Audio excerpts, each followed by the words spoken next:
राधे राधे, जय श्री कृष्णा।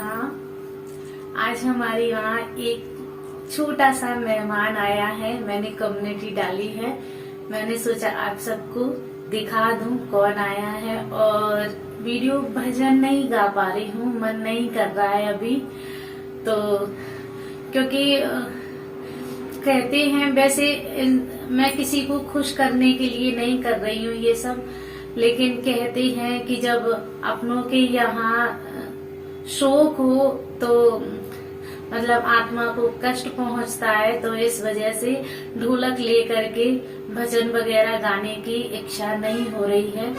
और अगर जैसे हमारी कोई मजबूरी हो तो वो बात अलग हो जाती है। जैसे हम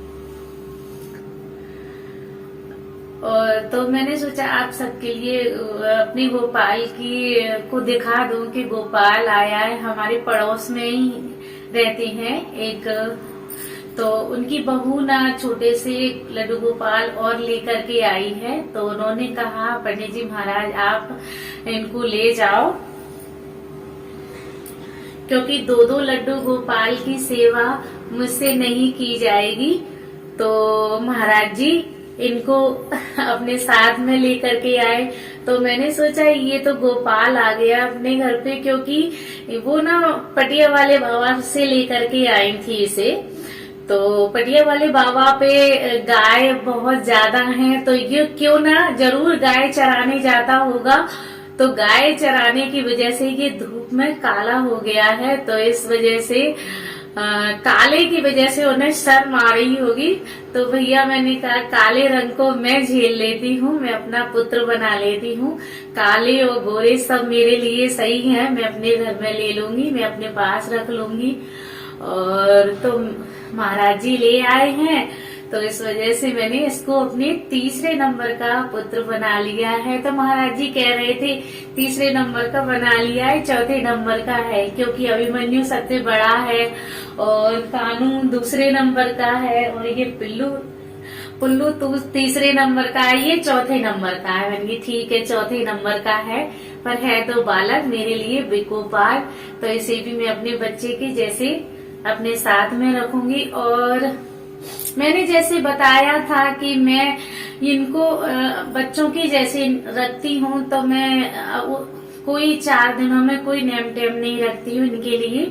सिर्फ मेरे भगवान के लिए ही नेम टेम रहते हैं मेरे, और इनके लिए मेरा कोई नेम टेम नहीं रहता। मैं 4 दिनों में अपने इनकी सेवा करती रहती हूँ, जो जितनी मुझसे होती है बन पड़ती है जल्दी जल्दी स्कूल की वजह से, तो मैं कर जाती हूँ। और आज तुलसा महारानी की भी पूजा जल्दी जल्दी कर गई थी, और भोग लगाया तो उसकी फोटो नहीं निकाल पाई थी, क्योंकि मुझे जल्दी जल्दी की वजह से स्कूल जाना पड़ रहा था। तो इस वजह से जल्दी जल्दी जितना मुझसे हुआ तो मैंने फटाफट पूजा करके और चली गई थी मैं, और 1-2 फोटो निकाल के और कम्युनिटी पे आप सभी के लिए शेयर कर गई थी। और कल चंद्र ग्रहण लग रहा है, तो आप मेरी वीडियो देखें। जो सूर्य ग्रहण का हमें करना होता है वही हमें चंद्र ग्रहण के लिए भी करना होता है। हमें मंदिर में के पट बंद करने हैं, भगवान की पूजा आराधना नहीं करनी है, और हमारे भगवान पर कष्ट पड़ता है, तो इसलिए हमें भजन और कीर्तन करना चाहिए। तो कल और आज पूर्णिमा व्रत वाली थी, जिन्हें व्रत करना होता है। मेरा भी आज पूर्णिमा का व्रत है। कल वैकुंठी चौदस का व्रत था और परसों एकादशी का व्रत था। तो इस तरह से आज व्रत की पूर्णिमा थी, और कल हमें चंद्रग्रहण पड़ रहा है हमारे यहाँ। तो वही हम अपनी साफ सफाई करेंगे, और हमें गेहूं भी निकाल के ही रखना है, जैसे मैंने पहले भी वीडियो में आप सभी के लिए शेयर किया था, तो करना है। और एक बात और कहूंगी, रात के समय तुलसा जी की परिक्रमा नहीं देते हैं, ये मतलब हमारे शास्त्रों में मेरी मम्मी मुझे नहीं देने देती थी। हम जैसे कार्तिक में अगर दीपक वगैरह जलाते थे, मैंने मम्मी के साथ में कार्तिक नहाया है, 2 कार्तिक नहाए हैं मैंने। हमारे यहाँ जो कुंवारी लड़कियां कार्तिक नहाती हैं तो उन्हें लौंदा लौदी बोलते हैं, तो मैं मम्मी के साथ में कार्तिक नहाई हूँ।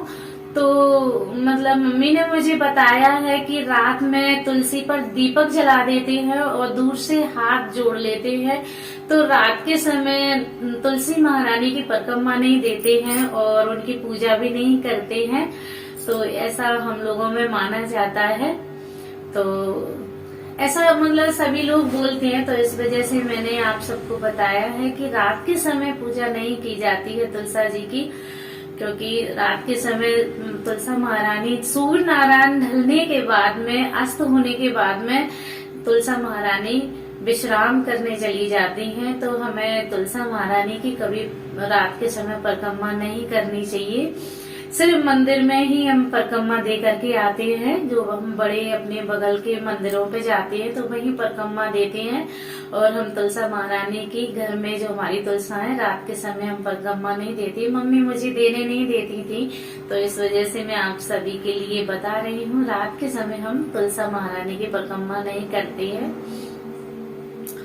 और ये गोपाल आए हैं, तो इसी वजह से मैंने सोचा आप सभी के लिए वीडियो शेयर कर दूं गोपाल की। अभी इनके लिए ऊनी वस्त्र नहीं लेकर आ पाई हूँ।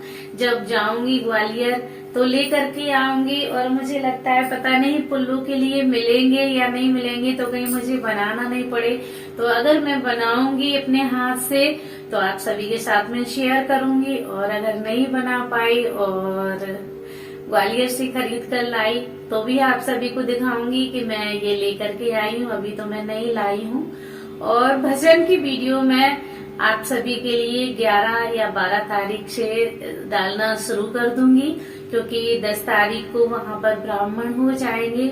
हमारे यहाँ कहते हैं कि जब किसी की मृत्यु हो जाती है तो वो आत्मा वहीं पर रहती है जब तक उनके ब्राह्मण नहीं हो जाते। तो हम अगर ढोलक बजाकर भजन वगैरह गाएंगे तो आत्मा पर कष्ट पड़ेगा, क्योंकि मेरी जो बुआ है वो दुख में है और सजी धजी रहती थी। और अब उन्होंने कैसे उनके देखेंगे, मतलब उनकी मांग सूनी हो गई है और पीछे निकल गए तो उन्हें कैसे देखेंगे। वैसे तो जी हाँ, पूरा परिवार भरा हुआ है, अच्छा है, नाती है, नातनी है, सब है, लेकिन फिर भी हमेशा से हमने उन्हें सजा धजा देखा है, तो मतलब थोड़ा मन में कष्ट है कि हम उसने कैसे देखेंगे। लेकिन मैं 11-12 तारीख से वीडियो डालना स्टार्ट कर दूंगी।